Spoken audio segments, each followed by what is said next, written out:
ক্ষতি, এটি সমগ্র দেশের ক্ষতি।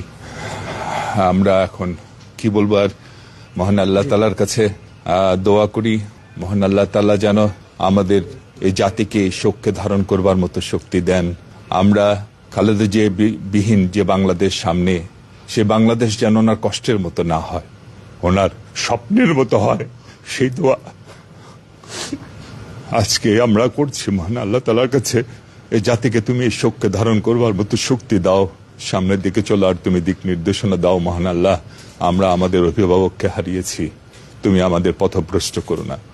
আমাদের তো আসলে রাজনীতি ছাত্র অবস্থা থেকে ওনার সাথেই রাজনীতি করেছি, উনি আমাদের সবসময় দিক নির্দেশনা দিতেন, আমরা অনেক ওনার ছেলের মতোই ছিলাম। তো আজকে আমরা ঠিক নিজের মাকে হারালে যেমন লাগে, ঠিক সেরকমই আমাদের অনুভূতি হচ্ছে। আমরা মনে হচ্ছে যে আমরা অনেক কিছু হারিয়ে ফেলেছি, আমাদের জীবনের সর্বশ্রেষ্ঠ সম্পদ যেন আমরা হারিয়ে ফেলেছি।